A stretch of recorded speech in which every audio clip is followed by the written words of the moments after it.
Well, hello, friends, and welcome back to the podcast. My name is Levi. My name is Jennie. And we're your hosts here, and we're glad you're with us.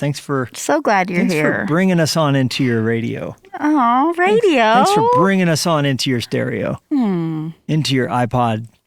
No one has iPods anymore. What are you talking about? I think there are a few who probably do still. You think?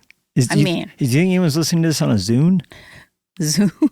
However you're listening to this, we're glad you're here, whether you are a first-time or a long-time listener.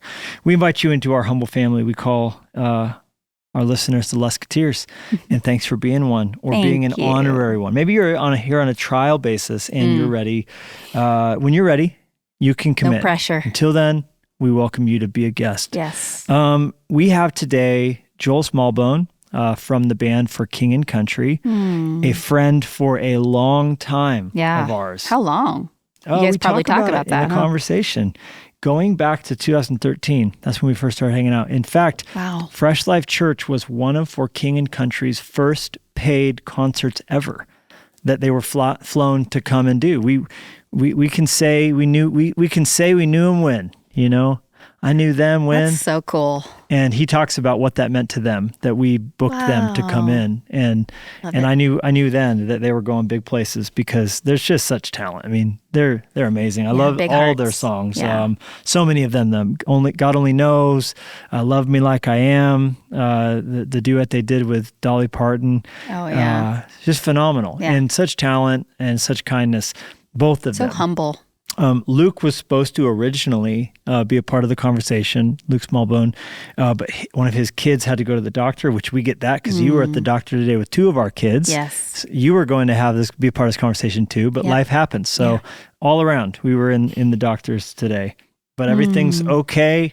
And the conversation was with Joel and I, and it was awesome. Joel and Luke, in addition to being a part of For King and Country, also spearheaded. Joel was the director and starred in a movie based on their family's origin story, how they came to America.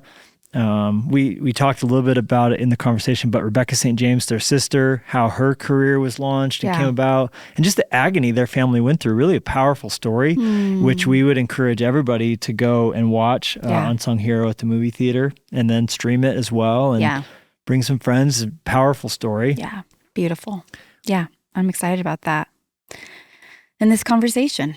Yeah, a lot of good things. We do want to say, as we before we turn our attention back over to the podcast conversation, how excited we are that you take some time in your life and be with us. A couple things we're excited about, which we always try to bring you in the journey, is our Fresh Life Leadership College is taking applications for the fall, which is an amazing way to experience the wilderness and the beauty of Montana while pursuing your degree and being a part of what God's doing here at the church. Yeah.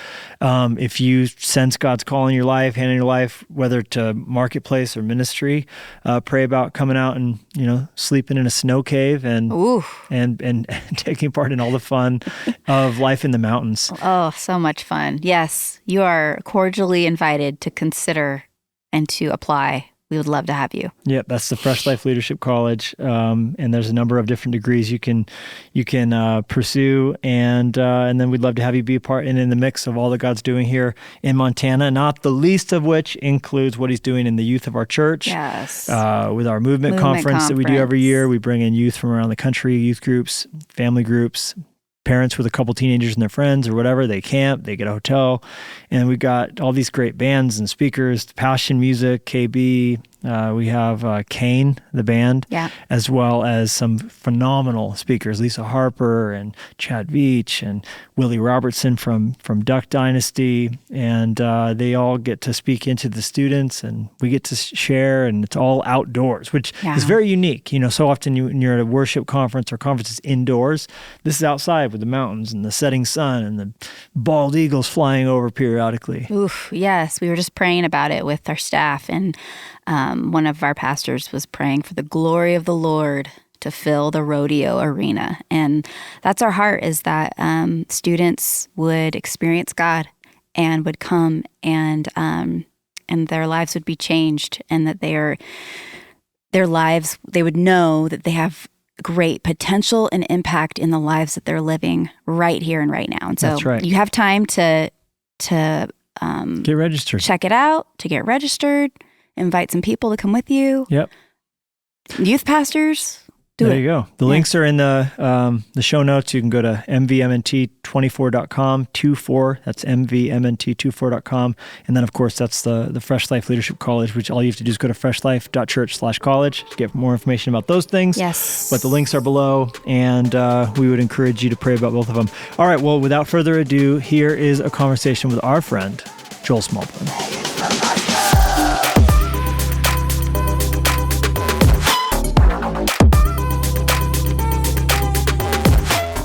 Well, Joel Smallbone, thank you for coming on Hey, It's the Luskos. It's about darn time.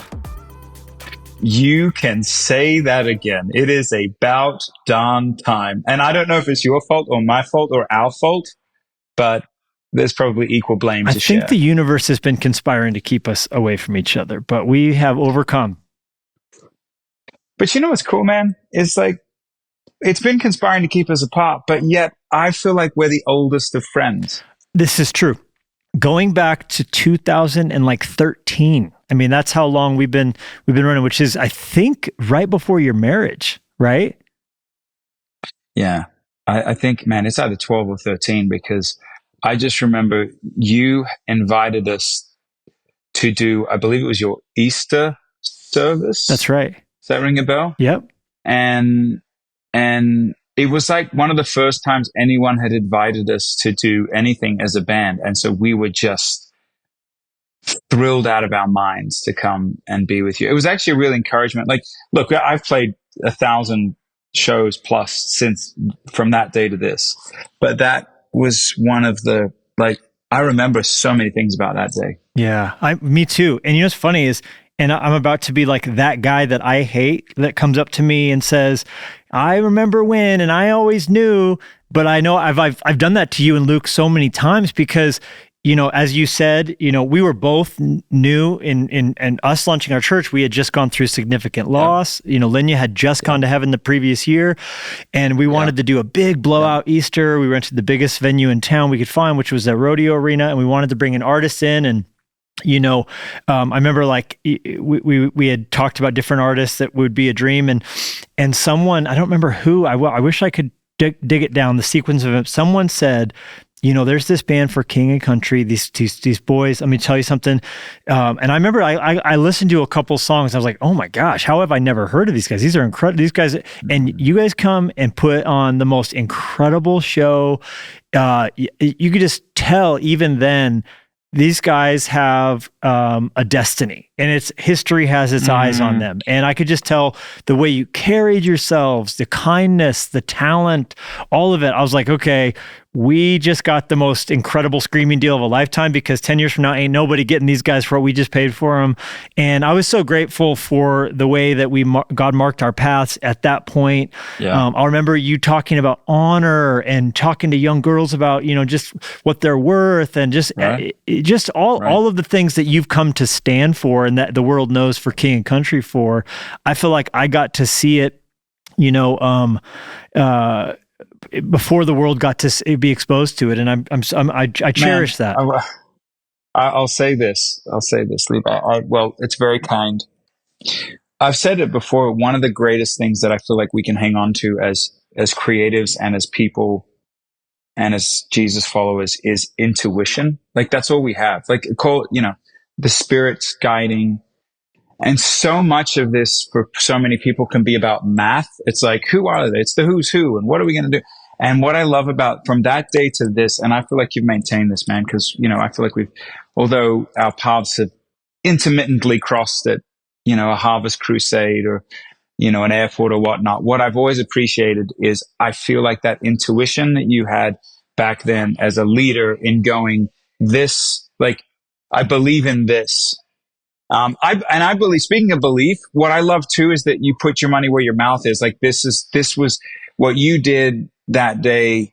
I think you paid us more than anyone had ever paid us. And so we were like, I think we could actually do this for a living. Amazing. You know, we're in a van and trailer. And so we've always felt very loved. So the man crush is mutual. The bromance abides.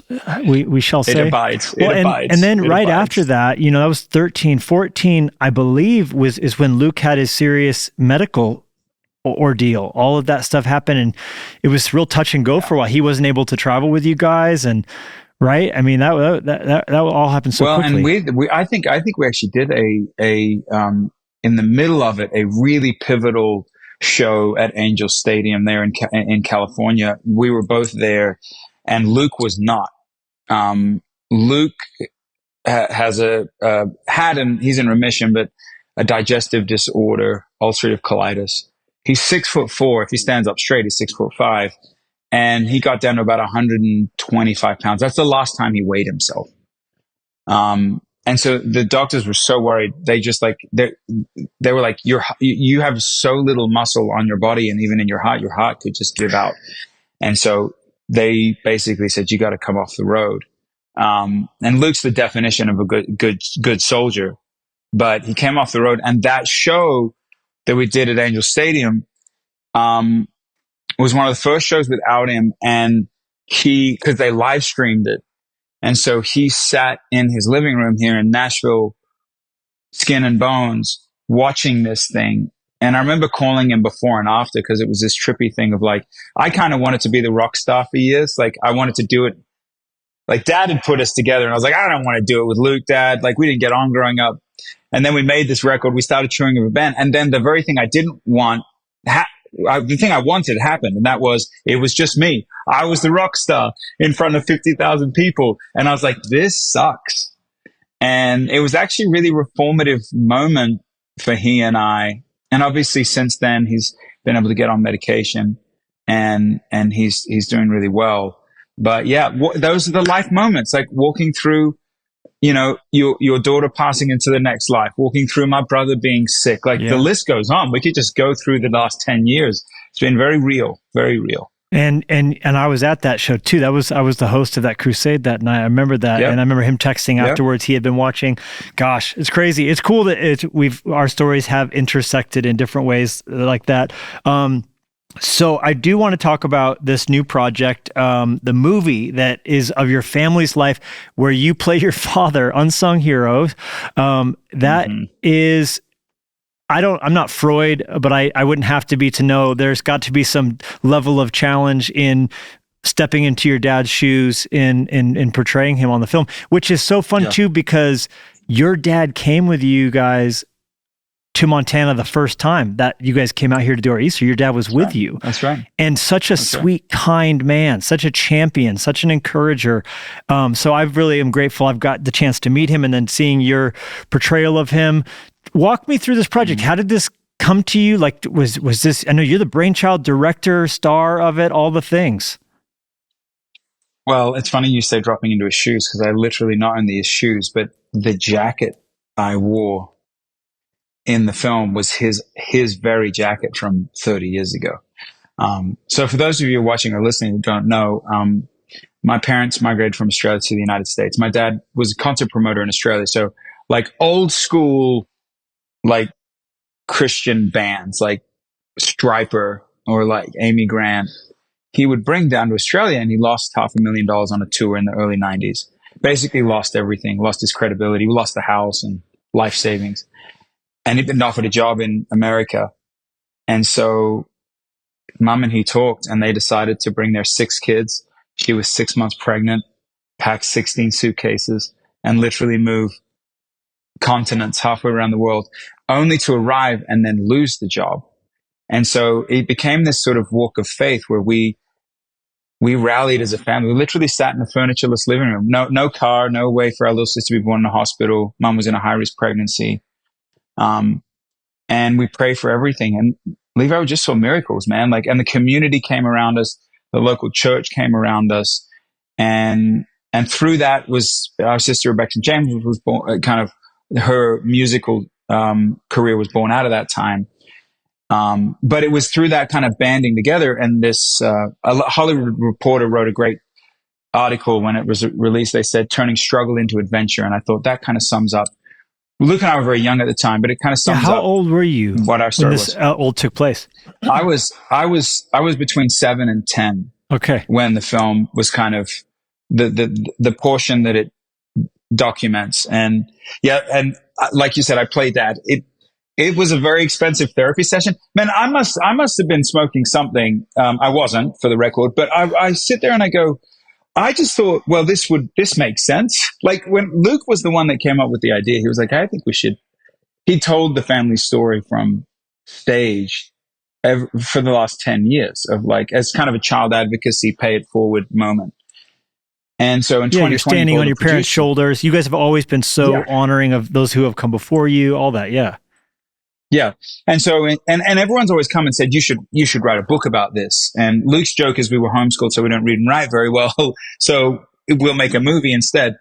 But the moment he came and said, hey, what do you think about turning this kind of story into a movie? I thought, the first thought I had, not should I co-direct, not should I co-screenwrite? I thought I should play Dad. I don't know why, man. I just thought I should play Dad in the film. And ultimately it's kind of been beautiful because I think I've been really lazy with their story over the years. Like you just kind of go, I experienced it from a childlike perspective, but then to flip it on its head, I'm roughly his age when he moved. And to like drop into his psychology and into the stress and the strain and the pride and the insecurity and the compounding failure. Yeah, it was quite something. Quite something. And was he giving you like coaching and advice on your portrayal of him? Well, if you know Dad, but you know him as sort of the champion and the manager. Dad is he's a manager. At heart, he's a promotions guy. So in order to kind of keep the family peace, particularly for Mom and Dad, we invited them in every step of the way. So when we got a script, before we were finished with the script, we showed them the script. I sent it to both of them. They quote unquote offered notes. And then I found out like 2 weeks ago that he never actually read the script. And I think it was because he knew that he would do exactly what you said, that he would be there on the sidelines, like trying to like coach us through it. And I think he thought this is too enmeshed. I mean, it's enmeshed on every level anyway, but he actually removed himself from the creative process almost completely and trusted us to tell the story, which is fascinating because it was a pretty tumultuous time for him. Like he is a character in the film. Like I had a woman come up to me a couple of weeks ago and say, I wanted to punch David in the throat watching the film. And I was like, whoa. So he was very kind in sort of trusting us to tell it in our own way. And to not lionize him and not demonize him, but warts and all. I love that. Yeah. Yeah. What was it like with you, the dynamic with you though, and yourself? Because the child who plays you in the film, I mean, that had to have been also kind of like trippy. Well, it's like the Marvel multiverse has nothing on the Smallbone multiverse. So yeah, right. The Smallbone, as you know, but for listeners and viewers, Smallbone is our last name. And so you're like, literally, man, I'm playing my dad, but I'm looking at this actor, this Australian kid who is Joel, but I'm Joel. And this is my mum, but I have to kiss my mum, but she's my wife, but she's like, just the brain bender.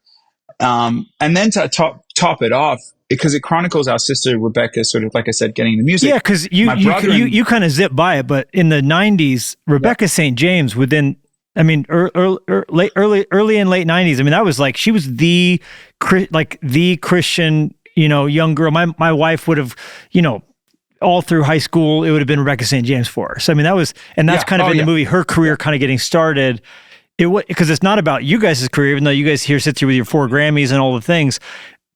Before that, there was your sister's career, which is monumental. Yeah. One of the reasons we did it is because with art, you know how it is, man. You, particularly with family, you have to be so sober-minded to what feels self-aggrandizing or what feels honoring. So for Luke and me, like there is no interest in us telling our own story. Like what I loved about this was her children will rise and call her blessed. Like Mom is the unsung hero. Rebecca is the unsung hero. I love this idea of like Luke and me being these little ancillary characters who really were 5 when you and quip 7 to years him, old. Get in line. I want a record deal. Get in line.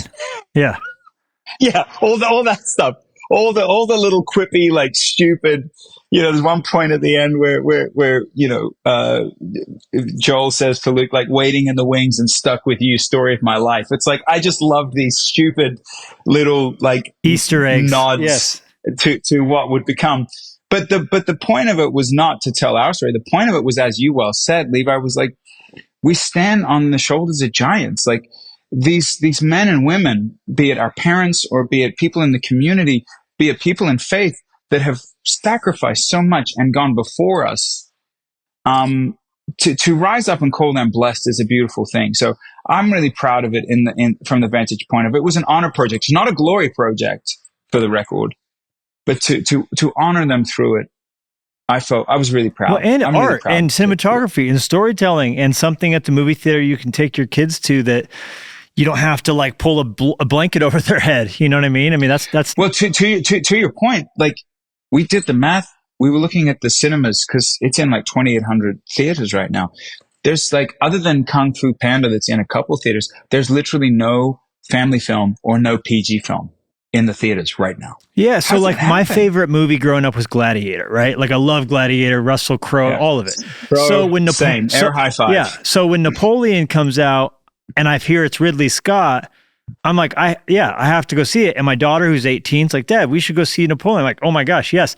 And man, I tell you what, we spent half the movie with our jackets pulled over our heads. And you just, so to know, for families out there, like, hey, this isn't going to be raunchy. It's going to have values, but it's also good art. Because I don't think that Christian art should have its own category in the sense of, like, almost like a participation trophy. It's like, well, it's good for a Christian film. You know what I mean? But there's emotion in it that, and it stands up storytelling wise to anything. So I applaud you on every level, the honor level, the art level, figuring. I mean, you're great acting. You know what I mean? All the things. So, and I love that you got John Locke from Lost in the film. I know.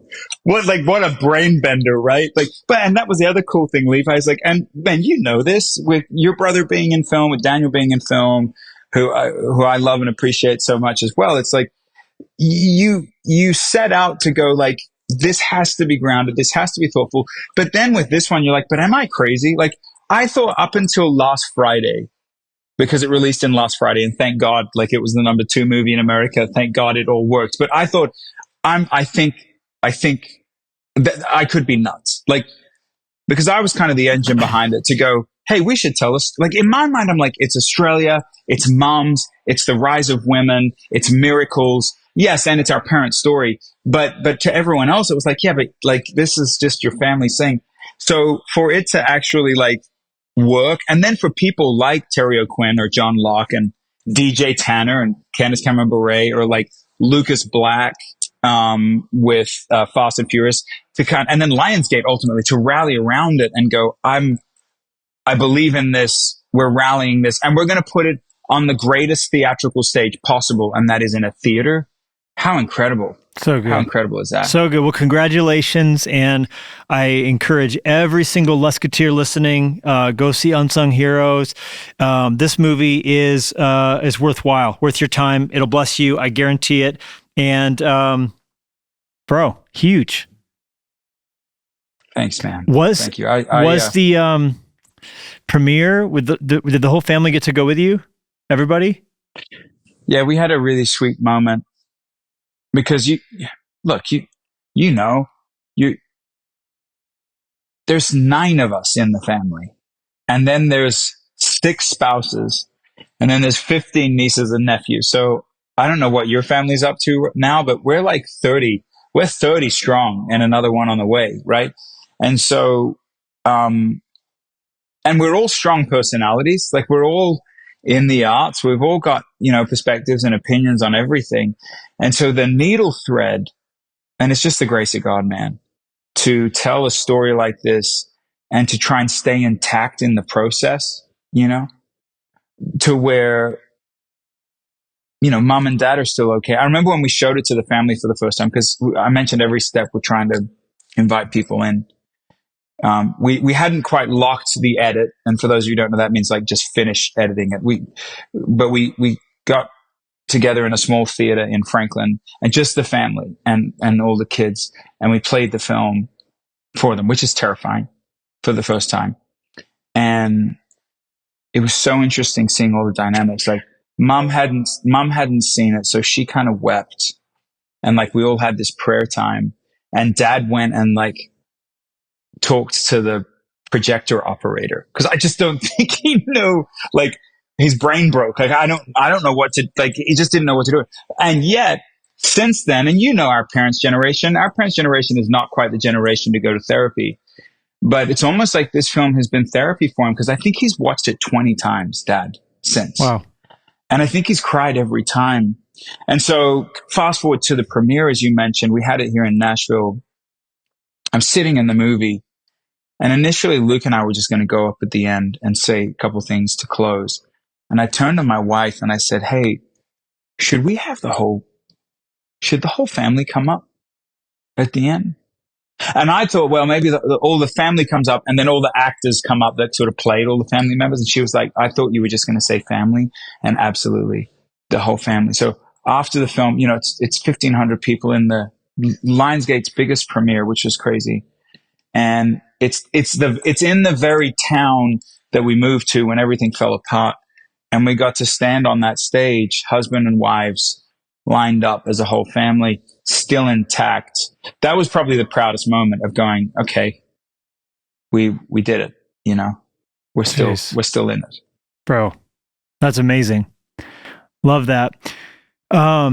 Shifting gears, you're on the road all the time. You got projects like this, new records, the tours, which your tours have become like, such an experience. I mean, what you're doing with art and performance, and it's always been, you've always had that flair for the theatrical and your sense of, you know, costume. It takes one to know one.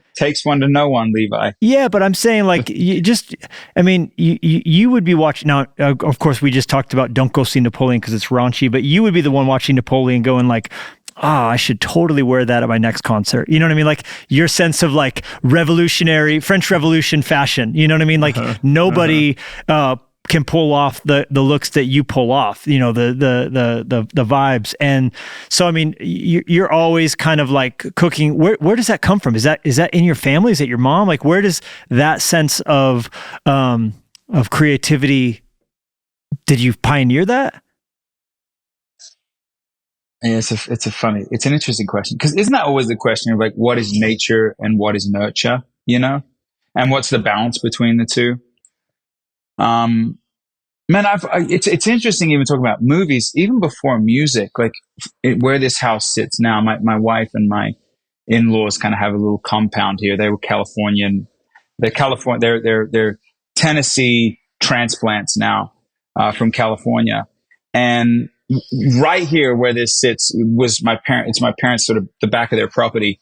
And we would do like short films, like bad spin-offs of Indiana Jones and stuff growing up. And so film and like putting music with visuals was innate. And I know you delineate the lines between like music and movies and all the rest of it, but I actually don't see it that way. I see it all as a visual and sonic medium.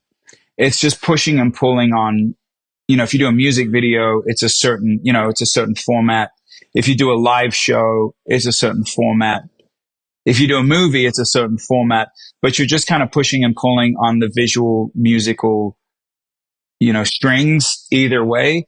And I've just always loved it all. I've just kind of been like, why can't we do all of the things? And then you layer in, like you said, a little bit of like Revolutionary War, like the British, for king and country mantra. And then you layer in sort of Drummer Boy and that whole, you know, rhythmic side. Yeah, because nobody does Christmas better than y'all. Nobody does Christmas better than y'all. Thanks. I remember I was at Liberty University speaking at some point, and they were like in the backstage while I was getting ready to talk, and we were just chatting, and they were like, we didn't do a whatever for Christmas, and they were like, oh my gosh, someone's got to call For King and Country. You know, it's like you guys have like in everyone's heads, like the bar of what Christmas is set very high by you guys, of course. Well, that's really kind. That's really kind. But I just love it. I love just taking all of these ingredients and then twisting them just a little bit. Like, for instance, there's 9 of us on stage now, and there's about 70, 80 instruments, but it's like, why can't you put a timpani up there? And why can't you have tubular bells? And why can't you have orchestral elements and a concert drum? Why does it have to be the bass and keys and guitar? Not that I have anything wrong. There's nothing wrong with it. And what's the accordion one that you play sometimes? Is that the word? Yeah, the harmonium. The harmonium. It's like the stepbrother. It's like the stepbrother to the accordion, or stepsister to the accordion. It's like an Indian drone instrument. Incredible. Same thing, but it's like, why not? I mean, that's the point. It's what I love about you too, man. What you've not to have sort of a little bromance here continually, but the beauty of life is the flavoring of your experiences and your family experience, your creative experiences, and then you giving it this twist of flavor. Yes. And I hope that's what we try and do with. Yeah, because someone art. said, I think it was Augustine, he said that preaching is truth through personality. So like God's truth doesn't change. So when I'm writing a talk or a sermon, it's like, I've been the same pastor of the same church for 17 years. I've done 17 Christmases. Well, every year there's still Mary and Joseph and a baby Jesus. You know what I mean? So in one sense, you could just push play on an old talk, but the point is new experience, like you said, new pain, new revelation, new insight. And so I think for what you're doing the same thing. It's like, yes, there's still G, C, and D, and there's still, Hallelujah and Maranatha, but you're bringing a fresh expression. You're bringing a fresh feeling. Yes, why can't there be glass elevators that you're lowered from the ceiling in? You know what I mean? Like, of course. And but new sonic styles, fashion, sense. You're taking the audience on a journey, what they're feeling, what they're understanding, and I think that you're painting a whole experience for people to step into something that's almost, you have to suspend belief, feel something, and go on that journey, right? Well, man, and if you take it a step further, think about this. This is kind of frightening for both you and me. We're living in an increasingly isolated environment as humanity. And as much as I love these, and as much as I love the fact that I can connect with you from 1,700 miles away, the fact is, our algorithms are creating our own version of what truth is and what we want to believe and what we're interested in. We got ripped away from church community in the pandemic. So other than sports matches, what other environments do you sit in and rub shoulders with people who look different, act different, vote different, think different than you, and you turn around and you go, well, we love the same song, or we love the same movie, or we're at the same church. Like, what terrifies me, if you start ripping out these communal moments where we all realize, no matter our creed, our color, the country we're from, that we're all in this together. If you start ripping those out, I'm frightened to think of what you're left with. And so part of the reason, even with like Unsung Hero, was like, one could argue that this should have just been a straight to streaming film. And I was like, no, we have to push and try to get it into a theatrical experience because A, we're a theatrical group, but also because there's something about people getting dressed up and putting petrol in their cars and grabbing some friends and going and having a communal experience with people that they don't know and rubbing shoulders with people they don't know. That's, I think, the part of the glue of society is having these experiences. And so I'm more passionate about what you're doing and what we're aiming to do than I ever have been, because I actually think this is not just fluffy. This is the fabric of our humanity that's going to hold us together as we're sort of being pulled apart piece by piece through digitization. Yeah, wow. Now, in one sense, as I look back on the last 10 years from across the country, it's been just up and to the right, for you guys, sales and awards. And, it's like every time I turn around, it's like, oh, they're doing a record with Dolly Parton. Of course they are. Oh, they're working out. It's like, in one sense, from the outside, it's like nothing but success. And now your life stories in a movie. But I also know full well, every blessing comes with burdens. Every season of increase comes with challenge and lack and personal battles. So what have been for you, of course, you mentioned some of your brother's health stuff, some of the low moments for you as you've, watched God do more through you than you probably ever thought he could. But I'm sure there have been hard seasons. A lot of them actually, interestingly enough, were, I don't know if it comes this way with you, but it sort of comes in waves, A lot of them relationally and even vocationally were actually stuffed into that 2012 to 2015, 2016, 2017, maybe that era of it was a lot of things. It was growing pains. There was just a lot of tearing. Mariah and I were trying to figure out as a couple, and I'm sure you and Jenny have sort of tried to work out the same thing. How do you do this? Our parents' generation created such clean lines between spouses. It was well, honey, you're with the kids and he's going out and plowing the fields. And it's as women rise and as the marriages evolve into, a modern era, what does it look like to partner with your wife on other things? What does it look like to support your wife? What does it look like for her to support you? What does it look like to do these things together? And so we stumbled into it in marriage. We were releasing records at similar times. We were doing films at similar times. And there was a lot on the front end that we actually had to dig deep, her and me. And then you drop Luke's chronic illness. You drop a lot of that into it. It became sort of a melting pot for and then you're in a van and trailer, as you well know, and so you're trying to hold everything together. I think between 17 and 24, the issues have become more complex. That's the thing that, you go back to the film era in 1991. It's okay, these are very serious issues, but these are human issues. Now you're dealing with what you said. It's this perceived thing of how do you navigate the situation when everyone's perspective about you has changed, but you still kind of see yourself the same. Man, I still see myself as, I love that you text me before this. I see myself as the workman. I see I show up at the job. I put my my hand to the plow and I work as hard as I can under God, prayerfully and thoughtfully and communally. And I'm still that today. That's my just I can't stop too much to look at what is all happening. I just have to keep pushing forward. But yet the whole ecosystem around me has changed. The way people perceive me has changed.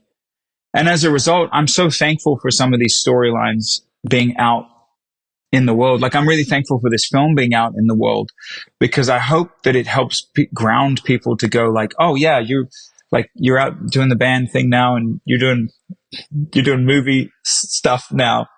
But that it goes, no, this is the human experience. I am me, man. I feel like I could hop in a van as quickly as I could 10 years ago when I did. And sometimes I still do, frankly, or on a Southwest flight very often. Because that's part of the human, this is part of it. It's just jarring when, I suppose, to kind of culminate the answer, it's just jarring when everyone else's perspective changes, but you have to sort of renegotiate everyone else's opinion or expectation. Sure. That's been the hardest part. Yeah, no, that makes a lot of sense. What has helped keep you grounded, whether this is you and your wife together? I mean, of course, you're both going a million miles an hour, going and coming. Do you guys have practices outside of what the usual the usual suspects, of course, church and small group and personal devotional life?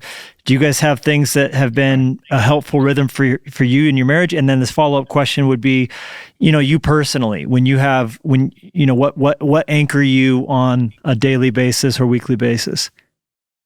Yeah.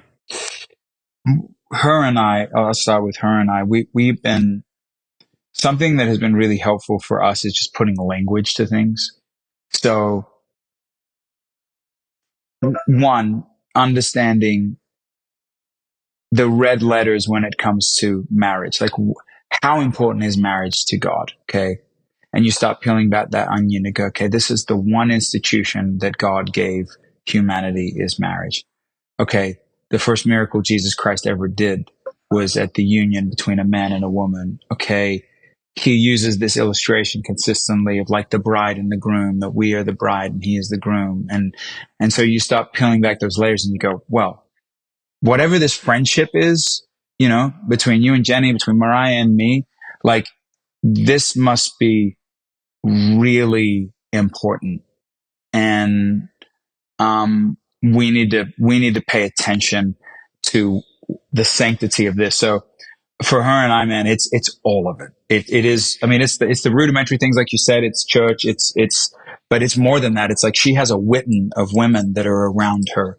And we have a team around us of family and mentors and pastors that are so pivotal to, we have 10 people we can call immediately. And then there's practices just like, we will never go longer than, it's very rare we go longer than a week, but we will certainly never go longer than 2 weeks without seeing each other. Yeah. And so it's those sorts of things of like just carving out and going, it has to start with the ideology, right? Though this thing is so sacred and has to be protected at all costs. This friendship, this union, this covenant we made. And then it's the practical practices that evolve, that sort of shift around. Yeah, and from one season to another, what brings you life can change, right?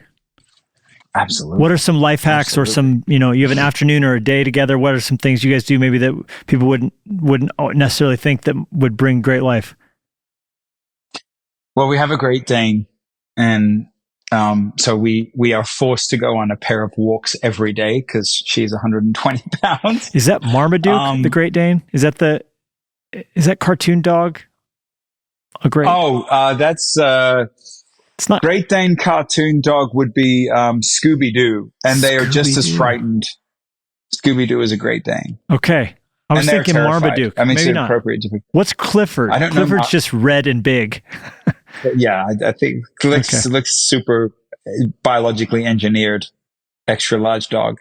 That's funny. Not healthy. So we take her on a couple of walks. I'm like, man, today, for instance, this again, it's all rudimentary stuff, but it's like, we've just had this big week where we've never done this before. We never released a movie to the world, and she co-produced it and I co-directed it. And so this is our first time. She flew out over the weekend because, bro, Friday morning, I was terrified because you don't know. Like, can you imagine base jumping? You were base jumping, bro. Yes. But when you release a book or when you do a service, you have an understanding. Like when I release an album or do a tour, I have an understanding. This many people are going to show up. This is what's going to look like. With film, we've promoted this thing for 2 years, Levi, and we've just been like, I think this is uncharted territory.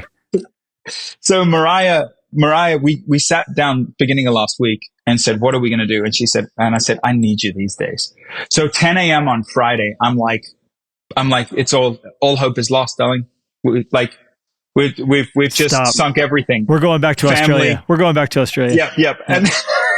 And then to 12 p.m. It's like, we're saved. It's going to work. It's like, so just being like, she flew out for those 3 days and was just with me. Yeah. Nice. And then equally, I flew back on Monday. She's working on a Latin country album. And I flew back on Monday and I was just with her for that, just serving as best I could. And then the other big one, I'll just add this real quick. I don't know if I'm sure you're saying, but what you're saying though is you're showing up for each other. You got it. You're doing both those things. Yeah. You got it. We Sabbath really hardcore. That's the big one too. So every month we sit down at the top of the month and we find 1 day a week and we go and we let the world know, like we put it on our calendars and everyone knows that we're just going to disappear for this 1 day every week. And it's probably evolving because of tour schedules and coming and going, but you're finding that day. Yeah. And I'm the same way because it's like, hi, I can't take Sunday as my Sabbath, kind of work on that day. So you got to figure out a different day to do that. Do you guys stay in and cook breakfast? Are you guys going out? Like, are you guys, is it evolving or is there things set in stone on Sabbath day? The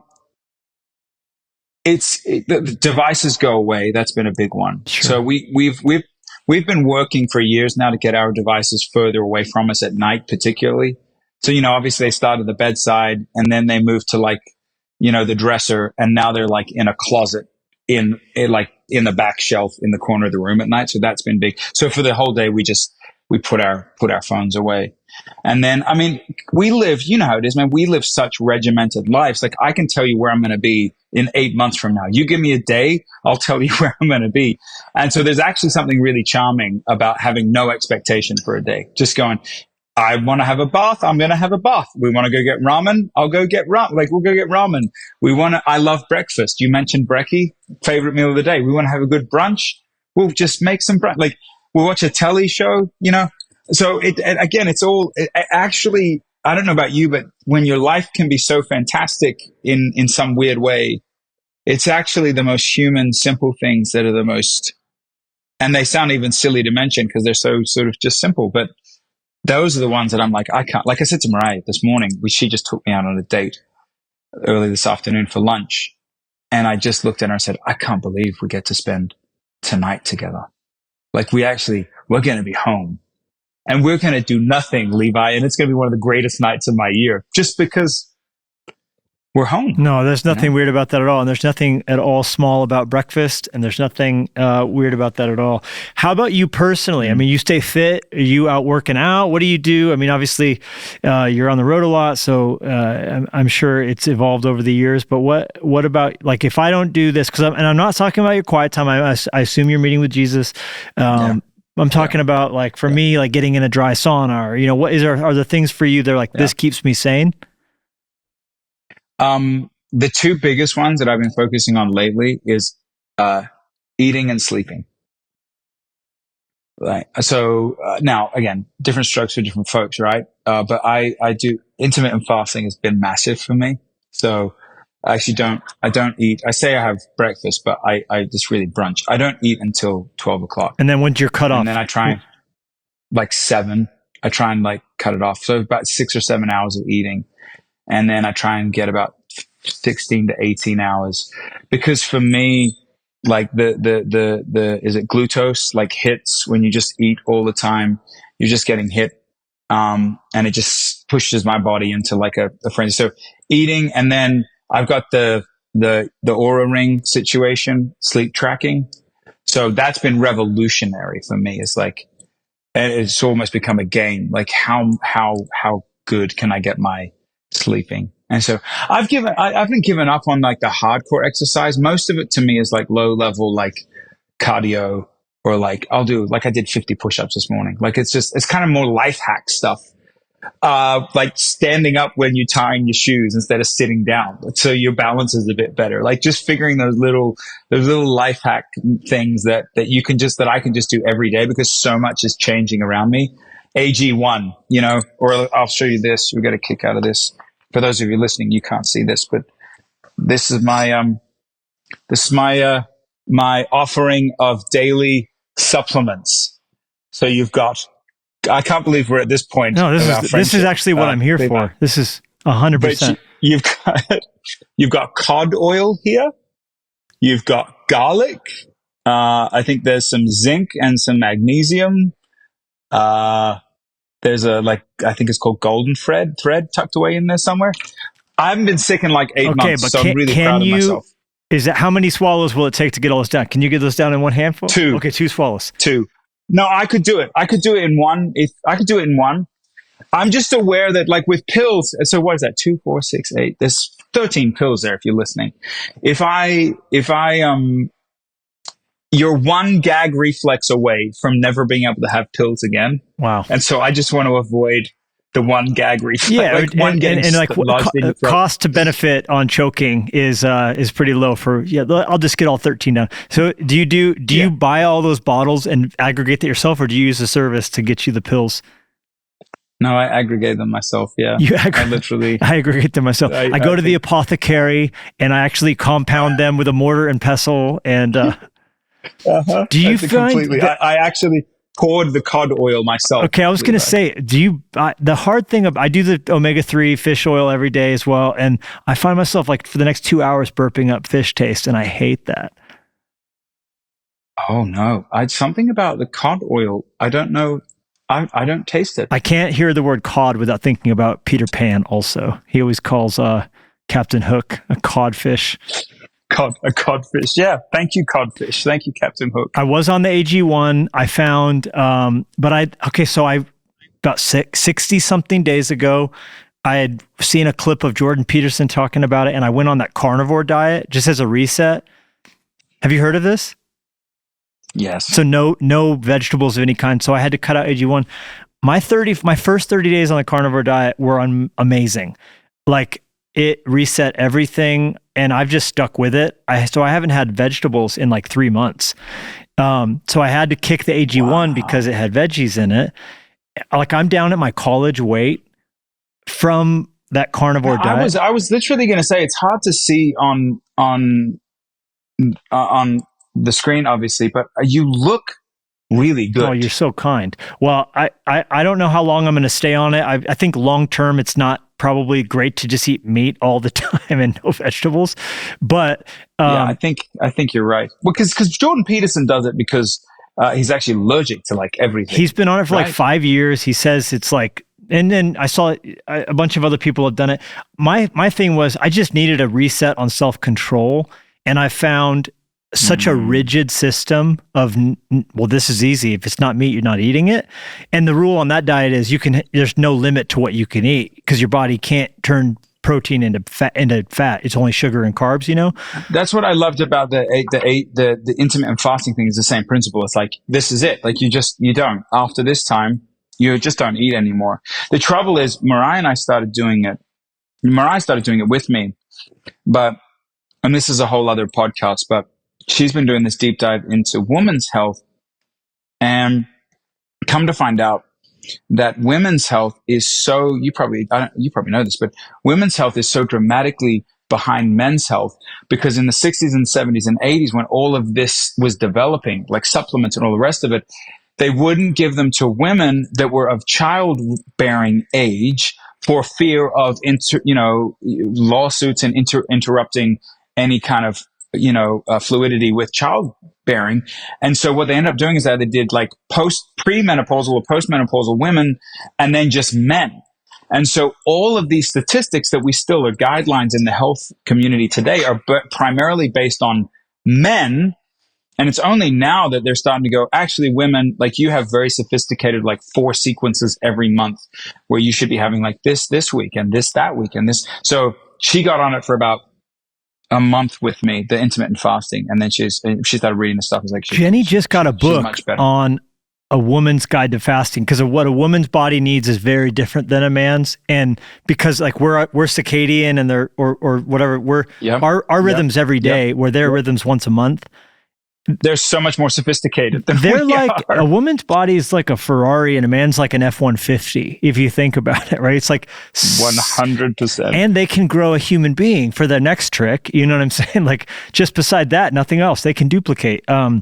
So I'll have to text you the book that Jennie's reading, because maybe Mariah would be interested in it. But oh yeah, you absolutely. No, it's blown both of our minds, because we've been so rudimentary with just like, hey, yeah, I'll do this, you do it with me, or you do that and I'll do it. And it's like, no, isn't this the beauty of God, though, that like we're so intricate?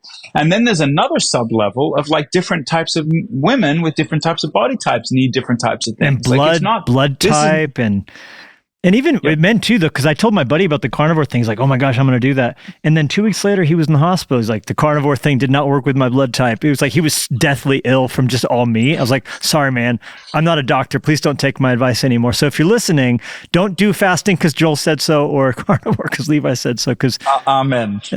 We don't want the lawsuits. Well, bro, I'm just encouraged. I loved getting to talk with you. Is there anything else you'd want to say, or anything you'd want to tell our audience of, besides go see Unsung Hero, take your family, take your friends, take your family, friends, kids, and other than that? No. I mean, you've been very kind, and like I said, I'm looking forward to this. Yeah, look, I'd love this story is so much more. Hear me when I say this story is so much more about the family than our family, and it's so much more about mums than my mum. It's so much more about just miracles and migration and community and church. And so, we've worked harder on this project than any we've ever worked on. So we believe in this type of storytelling. We believe in inherently these types of stories. So would love to see you in the cinemas. But more than that, man, I've just really enjoyed this catch up, and I love being kind of a brother in arms with you and hitting this thing called life and arts and what it means to be a Jesus follower from the different flavors and angles that we have. And let's keep at it. Yeah. More to come. Let's do something together. That's great. Well, Joel Smallbone, thanks a lot. This was a joy, and we're grateful. Give Luke our love and your family, everybody. Yeah, I'm actually glad. I'm glad Luke wasn't here, because I was like, yes, I get him all to myself. I don't have to share him with anyone. That is so selfish of you, and I was glad to get the time with you, bro. Thank you so much for listening. Be sure to swing by levilusko.com and jennielusko.com to see what's going on in our world. And make sure to subscribe so you don't miss a single episode. And in the meantime, we would love to connect with you on social media. Jennie and Levi Lusko out. Access more